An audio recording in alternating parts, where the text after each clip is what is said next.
Welcome to the Found Her podcast. We are two women who knew nothing about starting a business, but with our faith and a lot of determination, we founded our company that has grown to over 7 figures in just 3 years. We're sharing all that we've learned, our secrets to building a brand and a long-lasting foundation to gain time and financial freedom. We're both moms to 4 kiddos, and through the peaks and valleys of being a business owner, we're finding our true purpose, and it's more than we ever imagined. So join us as we get real and have some fun along the way.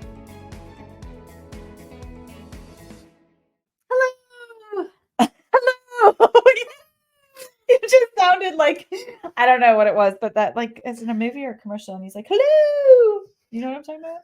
No. Well, that's what you sounded like.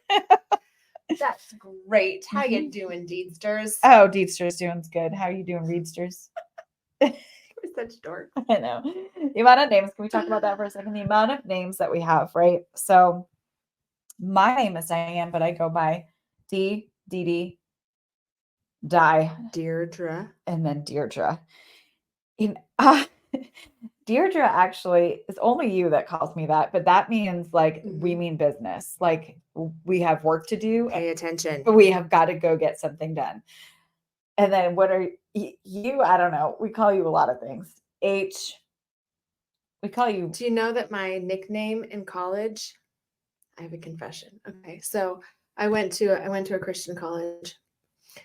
And all the boys in my group called me Mother Fraker, and I didn't get it. I didn't know why that was funny. I was like, am I like motherly? But I'm like, not really. Like I was not. No, that's my maiden name, Fraker. Okay. Mother Fraker. Mm-hmm. I didn't get it. Yeah, well, I also go by Holly. That's your business name. My business name? Yeah, I mean business. Like if I need your attention, I'm like, Holly, over here. Let's go. Holly, come on. We got to talk. Oh, I'm getting comfortable today. What do you guys think of our new setup here? We're trying to be comfier and cozier. I have to say it's not working on I don't like it. I'm very uncomfortable. Yeah. But that's okay. These chairs, though, I do have to say, quite the upgrade. Loving them. Yeah, very nice. We bought them a year ago. Love them. We do have 2 new chairs coming. Now, when those come in, I will say I'm comfortable. Yeah, those are going to be good. Excited. Okay, so you know what? We should have made a drink for this episode. I thought about it. I can definitely leave for a second and go get one because we're getting pretty raw and real here. We decided we're going to do it. We've kind of been putting it off. This is episode 6, and we did say this is going to be raw and real and nothing's off limits. And so we're just going to go there because I think our stories, I want my story to be beneficial for somebody because it was really hard for me and I can't be the only one. Your story was hard for you. You can't be the only one who's gone through it, right? So what good is your story if you just keep it to yourself? If you keep anything that you learned from it, or even just help anybody else who's going through that, then it's beneficial in some way. So we've always said that, like, our stories are not meant to keep to ourselves. And as much as we don't really like talking about, I think, emotional things, it's not really our jam. Not really emotional. We're not very emotional people, but I would like to think that in some way, maybe what we went through could help somebody. Agree. Yeah. I agree for sure. Just saying a drink before this wouldn't have hurt, but I just now thought of it. I know, right?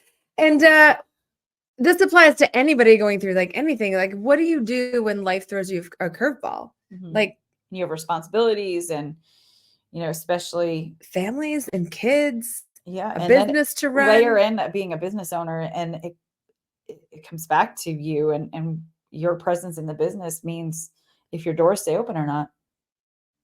Right.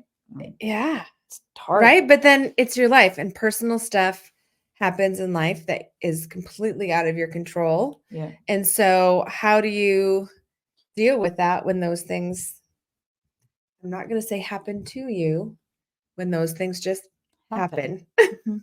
Well, yeah. And I think, you can't, you just can never really say to somebody, you never know what somebody else is going through, number one, and how Right. you handle something is going to be completely different.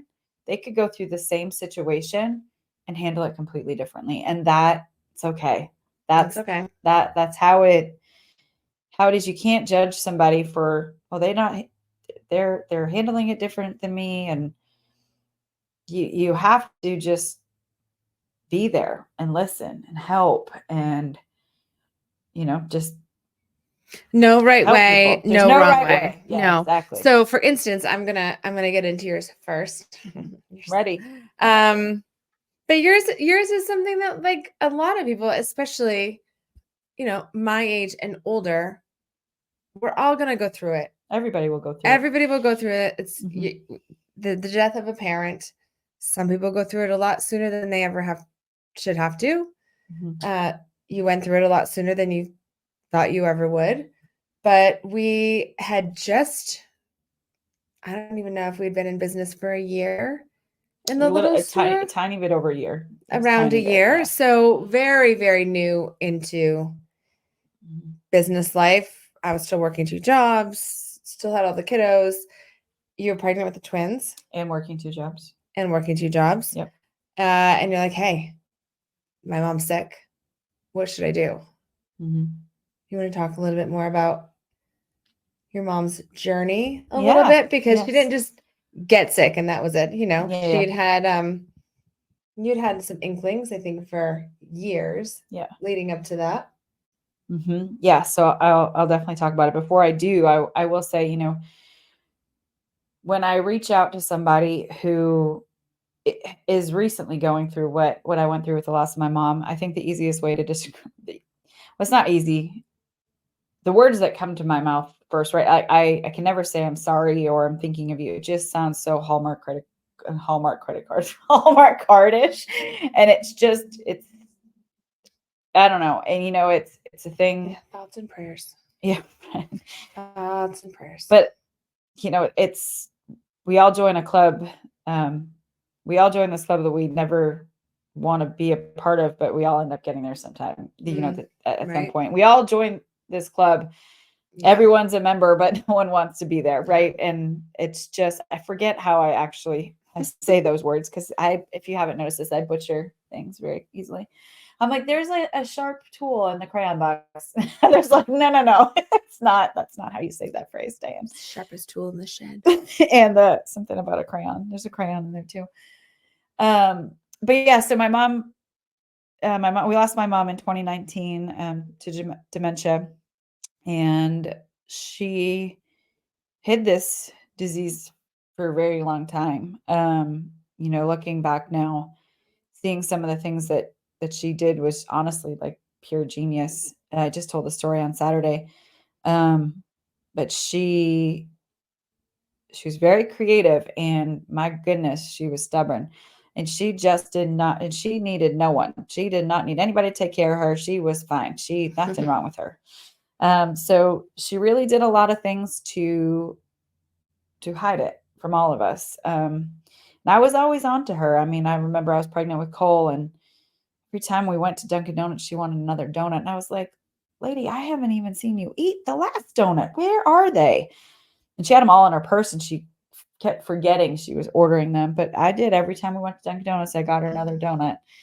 And I said something to her as we were coming home, and I said, just, what about if you just do some testing as baseline, just like a mammogram? And well, she was not having it. She already knew. Oh, she knew. And she was like, this is why I'm not coming here. I don't like to come here, Diane, blah, blah.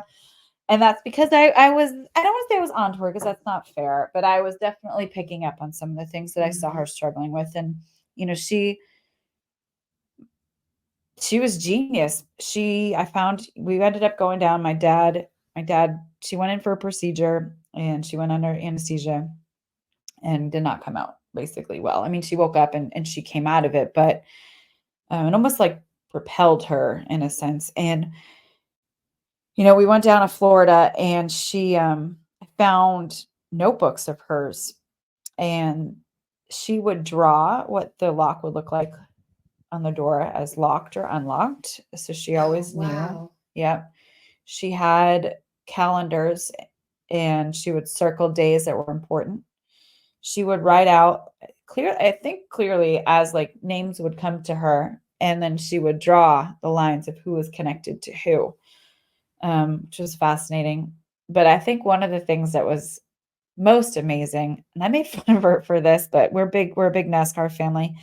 And on Sundays, she used to sit there with a notebook, and not all the time because we weren't together all the time. But I remember distinctly there was one weekend that she sat there with a notebook, and I was like, what is she doing? Like, why? I get it. Like, this is a big race. I think it was like Jeff Gordon's retirement or something. But then she would like be able to talk to us, and she'd be like, oh my gosh, did you see that crash in lap 55? Oh. Whoever, Jimmy Johnson crashed, and you could then carry on a conversation about the wreck. But I think it was just notes for her to be able to carry on the conversation without anybody noticing things. Like there was one, it was like someone's birthday, and she wrote out the name so-and-so's birthday, and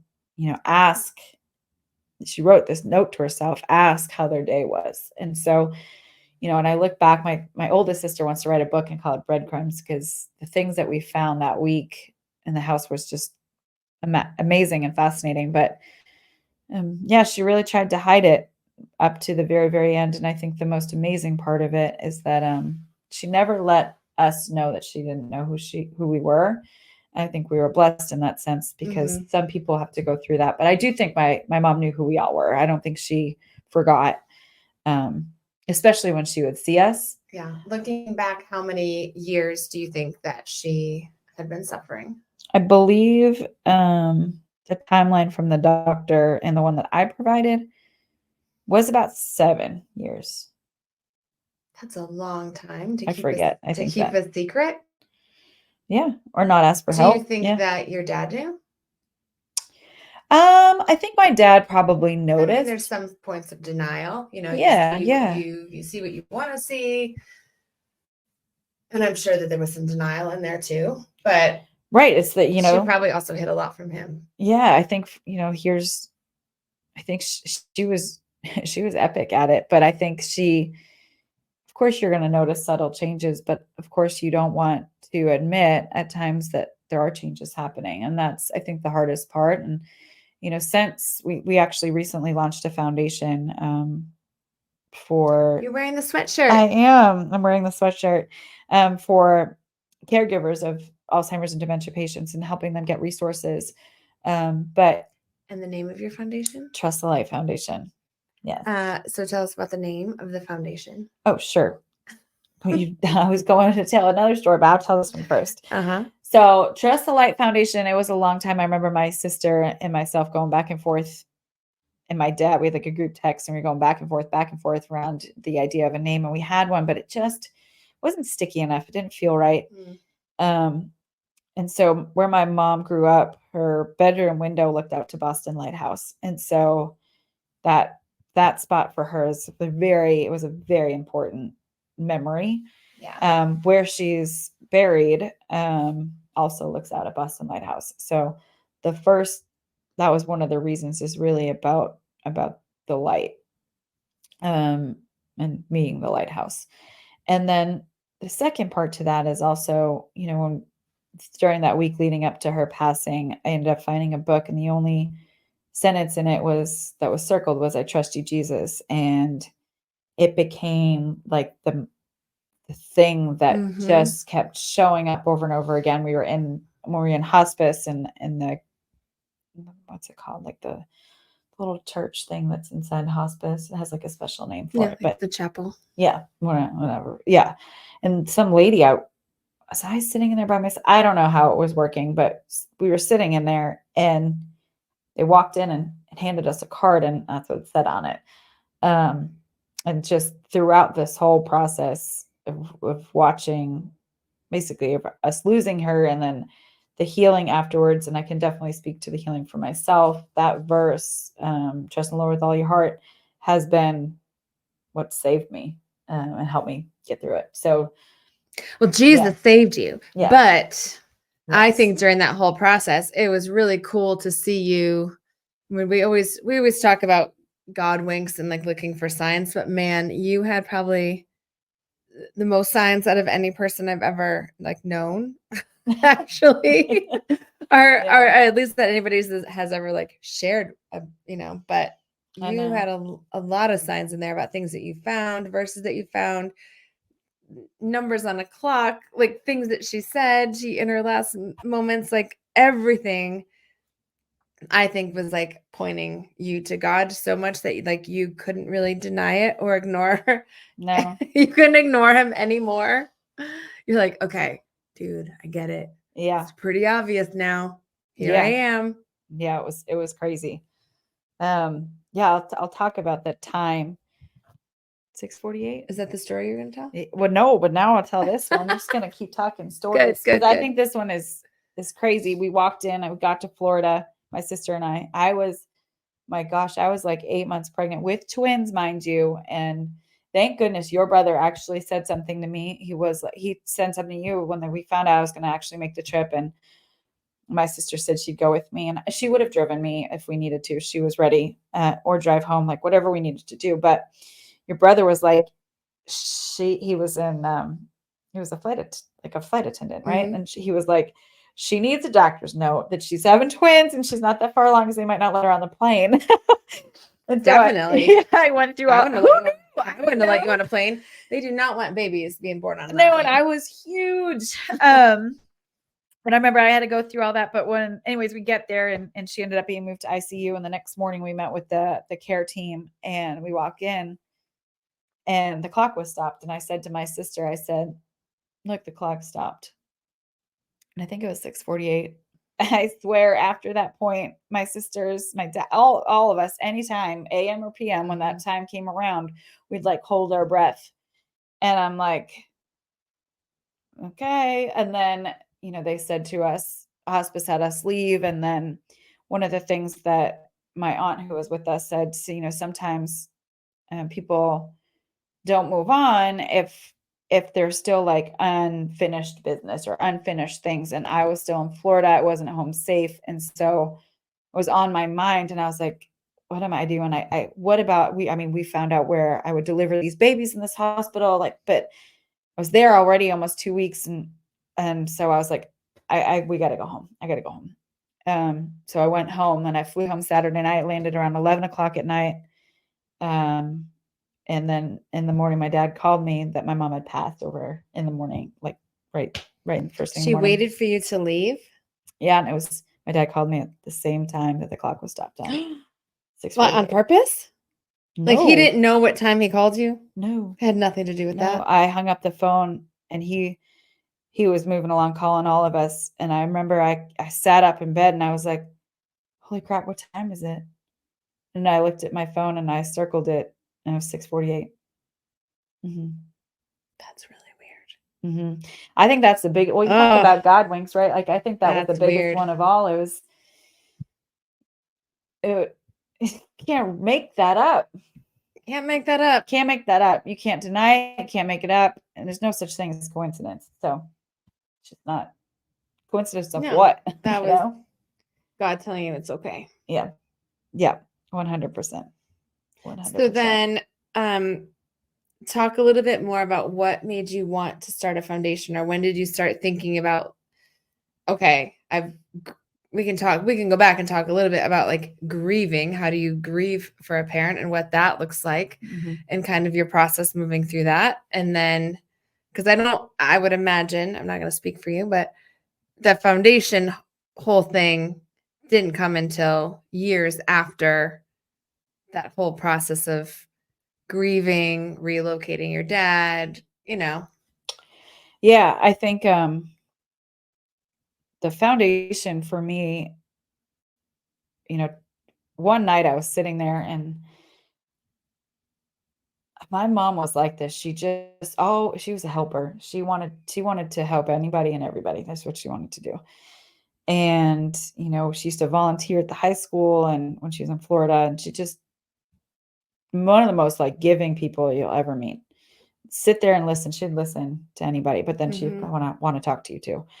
But she I was just sitting there and I don't know, something just came. And I texted my family and I was like, guys, I think we need to do this. I think we should do this. There's plenty of foundations out there, and there's which is great. And there's so many different things, but there was one thing for me that looking back at that whole time period, it just felt like my dad, the caregiver resources, and not just necessarily someone to drive somebody somewhere or someone to come in and give medicine to somebody, but particularly like for the caregiver to be able to still take care of themselves.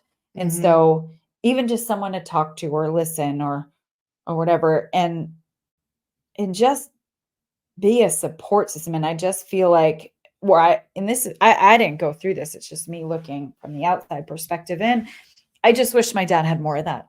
And so what does this foundation mean? I have no idea yet. All I know is that we're on the path to starting it and doing something. Right.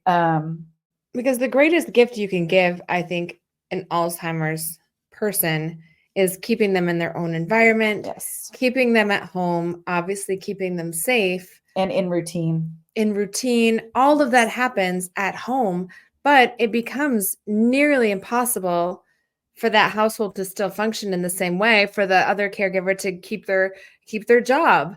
Mm-hmm. How do they go to work? How do they go and do anything, with safely keeping their loved one in their own home? Yeah. And the projection that this disease the rate that it's supposed to grow at is downright scary. I mean, it's the amount of people, it's just absolutely more people die from Alzheimer's and dementia than breast cancer and prostate cancer combined. So it's a lot. It's crazy. And a lot of people, I think about research for a cure. Yeah. The next miracle drug that's going to help, whatever, and I get that it's very patient driven, of course. And there's plenty of people doing that research and donating to that. I mean, but what about the families? How do the families, how can they best, they are the caregiver, really, right. They are the one who's like prolonging and giving the best quality of life that they can to that person. Well, and also like they're the ones my mom would, when she would come, Florida was her home for, I don't even know, she moved down there, I don't know, 15 years, 20 years, but that was her home. And coming back here just took her a little bit of time, but she would start to get comfortable and start to feel back in routine. But she always wanted to just be back in Florida. Not that she didn't want to be up here with her family, no, but I think the comfort of her home and the comfort of her environment.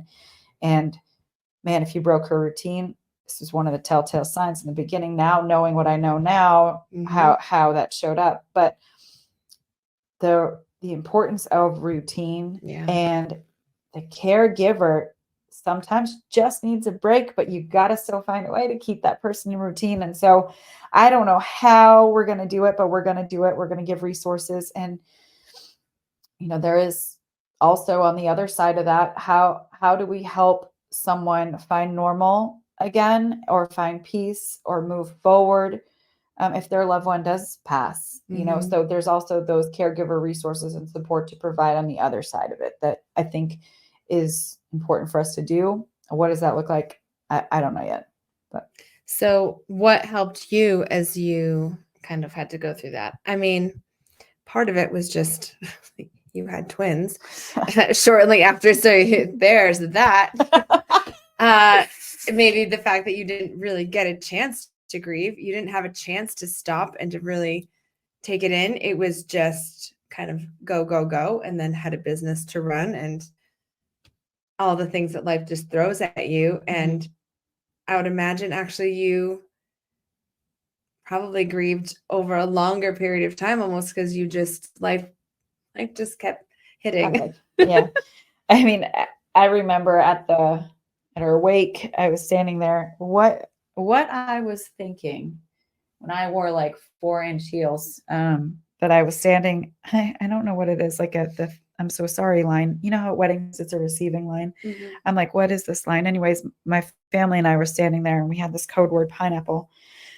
So if anybody left too far or ran away, we would just yell pineapple, and then everybody would get back together again in our line. But I couldn't leave because my feet hurt so bad. And I couldn't really sit down because I couldn't get back up. I mean, I was huge. My twins were like full babies. Some people have single babies less than what one of my twins were. And so it was really hard. And I remember I look back at now and I think about that moment. I was like stone. There was nothing. I think I had, I just put up walls all around me. And I remember, I made my older sister read like the eulogy or whatever. And then when it was time to like walk in the procession, I wouldn't stand with my dad, my older sister. I just kept pushing everybody. I'm like, you go do that. And I just went in my like silo. And well, you're in front of people. You can't break down. I mean, you yeah, gotta just gosh. And it was, that's my mother's thing. I could feel her hand squeeze being like, don't you dare cry, girl. You keep it together. But I just, there was so much going on emotionally, not just with the passing of my mom, but yes, the birth of the twins. And what in the world was I going to do? I had 2 other kids. They were 4 and 2. That's something you really want your mom there for. Right? Like probably the biggest, I mean, your wedding and the birth of your children, you want your mom there. Like those are the times in life when you really, really want your mom. So to have one happen so quickly after the other. Yeah, I look back, I don't remember much. It's a blur. I can't really decipher. I don't remember much of the twins first coming home at all. I don't know how we did it, but we did.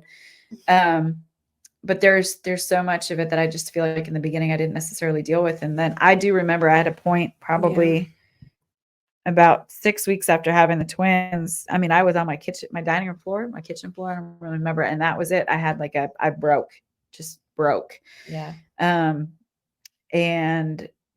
I knew when my husband came over to me, and I knew in that moment, like I couldn't do this by myself. And I had that philosophy, live alone. I mean, you're born alone, you die alone. Like that's what it is. And that's how I live my life. It's your inspirational. It's your inspiration for the day. But that's, I now that moment that broke me on the ground, and I knew that God and Jesus was the only way that I was going to stand back up. And I didn't do it alone, and I still don't do it alone. But, I know I'm going to see her again one day, and I have faith in that and trust in that. And, I thank God every day that he was kind to her in the way that she passed. She stayed at home. She was well taken care of. And that disease didn't get ugly for her. Sure was it tough and hard, but yet she knew her family. He didn't take that away from her, and not that he does, but you know what I mean? Yeah. He let her have it. And yeah. So I don't remember a lot, but it's a daily fight. And now I find myself, I had someone just actually recently reach out, very similar situation with their mom. And just trying to find comfort and peace, and just going to church and starting to piece it back together one day at a time. Yeah. Do you feel now, I mean, it's been a few years. I mean, I'm not going to say it's never going to be hard, but can you see now like ways that your story might help other people who have gone through it? Because I do think since the Trust the Light Foundation came out, people have been more apt to come to you and be like, oh my gosh, I'm so thankful that you're doing this. Like, and stories that you never would have known from anybody had you not stepped out in this way. Yeah. And I think what's really sad, it's sad and it's scary. I think downright scary is the age of some of these people that are starting to get diagnosed with these things. And that could be just, medicine, and our ability to diagnose is much stronger now, but regardless, it's everywhere. And hearing the stories, one, to be able to look around and know you're not alone. But to be able to find someone that can look at you and say, I get it. And I think that's one of the harder parts is like, I definitely have certain relationships with friends who get it, who have been there. And, the struggles of holidays, the struggles of certain family things that just can't be anymore. And how do you don't want to like stop traditions or forget things because you want to soak in those memories and remember them. But then how do you make those memories and those holidays and those traditions be joyful? So, Yeah. What's your philosophy on that? Maybe you've never really thought about this. Do you let yourself be sad? Like, let's say in front of your kids or your dad, even, do you show your emotion much? Or do you feel like I want to just make this like a happy time, regardless of like the circumstance? What's funny? Most times I don't let my emotions show. That's usually in the shower or in the car by myself, typically for emotions, except for Easter. Easter, I never can keep it together for whatever reason. I cannot figure out why. I struggle most from Easter to Mother's Day is the time period. Mother's Day is like, yeah, I mean, sure, Mother's Day, right? Like, but I will say Saturday night when I was having a tough night with my kids, in my head, I'm sitting there and I was like, if I would be calling you tomorrow morning to ask, am I bad? Was this terrible of me? Is this normal? Advice about things. And when you don't have that person to call, my eyes like filled up with tears, and I was like, I have no one to ask that question to. Awesome. It's really great. So I'm going to do what I think is best. And that's probably not what is best, but we're going to try. Yeah. So I think, I have a hard time. I think it's amazing to show your children your emotion and how you work through things and to help them build their coping mechanisms for sure. But at the other parts of it, there's certain things that I keep to myself because they're too little. They're not going to understand. So when they're ready, I think that they can be led into certain conversations and certain emotions, but I think it's definitely age appropriate. Yeah. Mm-hmm. So what's next for Trust the Light? Do you have any other fundraising endeavors upcoming? Yes, we do. We have a couple of things upcoming. First, we have we're making this a thing, and we have our fashion show coming up here in the spring, which is going to be really exciting. We should obviously we're going to link the foundation in the show notes. Yeah. But then also you're making our spring line apparel. There's a new spring line out. So Yes. I think the apparel has been a huge seller. One, your graphics and designs are super cool. Thank you. So there's a lot to check out on there, but let's link those because all of the profits of all of it, yeah, the apparel go straight to the foundation. Yeah, and the fabric choices. Such a weird fabric choices. They're very soft and cozy. Just epic. I never want to take it off. But yeah, I think we're gonna do some more fundraising, and then we haven't talked about this. This episode that's upcoming is lean in and never stop learning and reach out to the experts in your field. So I am gonna meet with somebody who I feel like has done an amazing job in the nonprofit world. She runs JF Foundation, and just pick her brain and how do I learn a little bit and figure out, what to do with this and how do we support as much as possible. But yeah, but this is a great example too, that this is an idea that you had no idea how to one, start a foundation, run a foundation. Like that's a big undertaking, but you just go with your gut. You said, I know this is what I'm supposed to do. I feel led to do this. I'm going to take the first step. I have a name. I have a logo. We have a website. And I made sweatshirts, right? And stickers. Right. Stickers too. It's okay. I mean, bringing it back to like the entrepreneurial spirit. Yeah. You're creating something like really great and amazing out of grief and something that happened, in the midst of starting your business, but you're turning it around. You're doing so much good with it. And you're just going to figure it out. Like, It's okay to not have all the answers. It's okay to not know what to do with the foundation. Like, that's okay. Like, you're going to figure it out. The first steps have been taken. That's the most important thing. And now it will just like continue to grow be amazing, and you're going to reach so many people, and people are going to keep coming with stories, and it's going to be really cool. Yeah, I'm excited. So I'm just here for the ride. Yeah. Well, I appreciate it. And you give me all the feedback on the clothes. So I do. I wear them with pride. I'm super excited. Yes. So that's what's next. And we'll just, keep going. We'll figure it out. Yeah. Also just wrapping up, I think just tying that back, because we didn't really talk about so you had to deal with all that, and you had just started a business. So how in the world did you do that? I mean, not only you had talk about a life event, you having twins, another major life event, your mom's passing in another state across the country. How did you not go crazy?